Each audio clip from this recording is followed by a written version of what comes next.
All right, so in this question, we're going to be looking at how mixtures kind of change over time. And so we have a tank that holds 300 gallons of water and 50 pounds of salt. There are a couple typos in this, sorry about that. There's 50 pounds of salt already in there.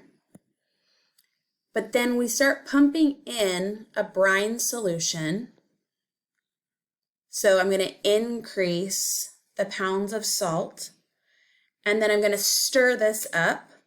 And then to make sure that the tank doesn't overflow, I'm going to start pumping that solution out at the same rate, okay? So this amount of salt that's inside the tank at any point in time changes with time. It starts at 50, but then I'm adding salt in, and then I'm also taking salt out after it's been mixed. So there's this variation in A, which is the amount of salt over time, and we need to solve for that. So let's think about what our equation for rate in is. And I like to think about this as a kind of a units type situation. Rates are going to be the change in salt over the change in time, right? So, or pounds instead of salt, I could say the number of pounds. Well, if I have a rate in at 3 gallons per minute, well, then that means my time is in the bottom, but then the concentration of salt, goodness gracious, of salt is 2 pounds per gallon. So if I multiply this by 2 pounds for every gallon, then that means I must have 6 pounds of salt going in every minute, which makes sense. 3 gallons every minute, there's 2 pounds of salt per gallon. So that means 6 gallons would be going in every single minute. Makes sense, right? Now I'm mixing. So now there's the 50 plus the 6 that's going in every minute, but now I'm starting to take stuff out and there's all this different stuff, right? So now my rate out is still 3 gallons per minute,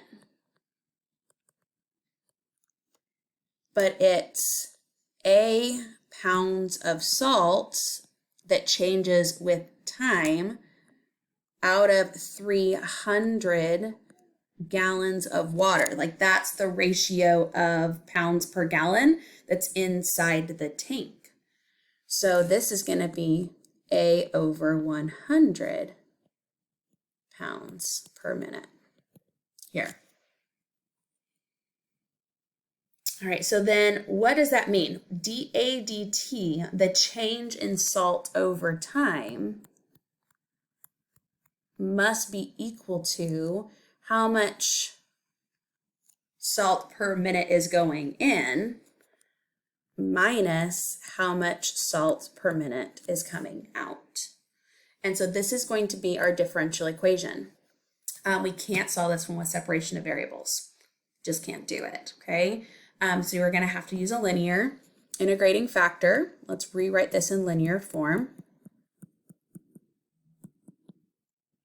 So I know that mu is e to the integral of 1 over 100 dt.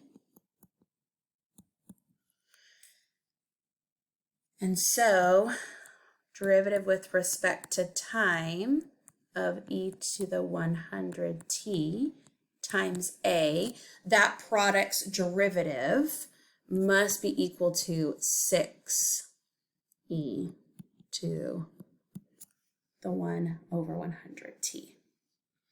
Integrate both sides. Oh, I end up getting 600 here. If you think about it with u sub, I would have 1 over 100 du. I need to pull the 100 over. That would end up being 600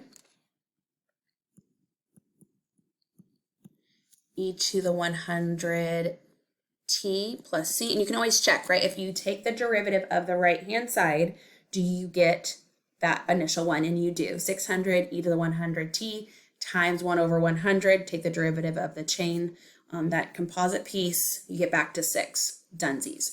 All right, so that means that A must be equal to, if I divide by that, that gets rid of it there, but then I have CE to the negative 100t. When I divide E, one way, remember, we can pull that up is by doing a negative exponential power. Now I can solve this for C. I don't really need to do a K. I kind of solved for K in the equation, like finding the rate out, which is one thing that's kind of nice about these. But I can solve this for C because I know there's an initial amount of 50, right? So 50 equals 600 CE to the 0. And so C must be negative 550. And so that's my equation here, 600 minus 550 e to the negative 100.